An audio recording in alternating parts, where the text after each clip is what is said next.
I turned this office into a larger pantry area, and let me show you how.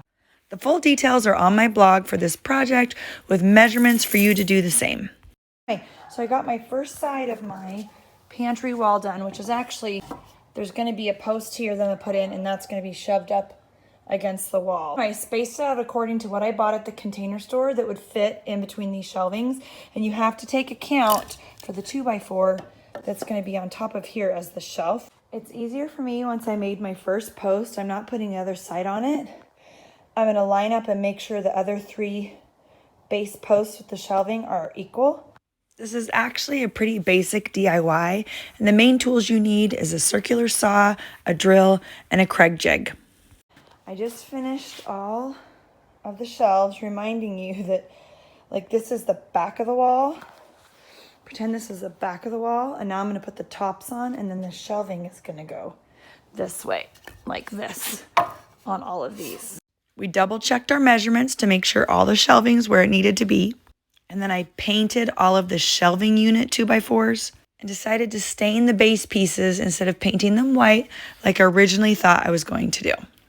So we're mounting these into the wall just for extra safety.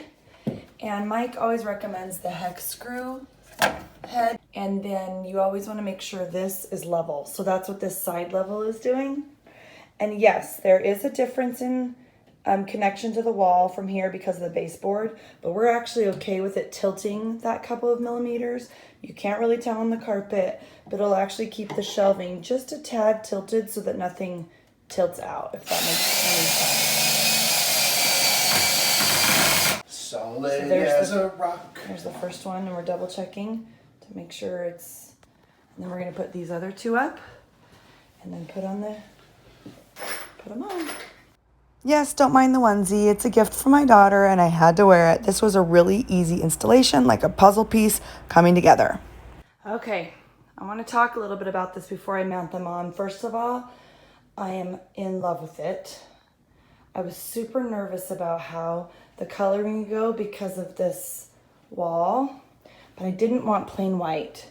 So you can see it a little bit better in this angle. So what I did is I used Varathane Briar Smoke on these. I used the real milk paint. I had some black, that Arabian Night black, but then I mixed it with some white because I wanted gray, and I kept mixing until I found like the gray I wanted. Something else that we wanted to make sure we left is access to these, because I could come in here and plug in a warmer to heat up.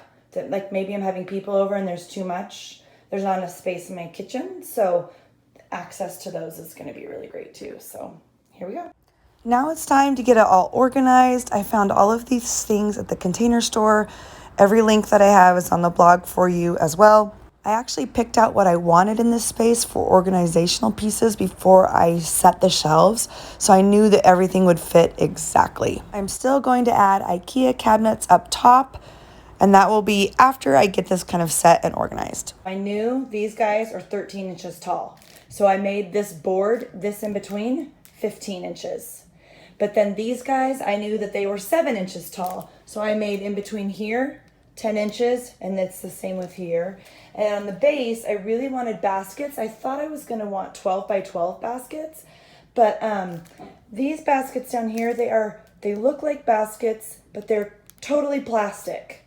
So they can be bonked. You know, when kids walk in and like accidentally kick stuff, it ruins my wicker baskets. These are completely plastic, so they can be bonked, moved, pulled, and they're not gonna break. So I actually really like those on the bottom. I can't wait to tell you the price point on these different options. Because I'm putting cabinets above here, I really wanted some short baskets that were tough. These are also plastic. These are plastic type of bins, but they look non-plastic. They look like wicker.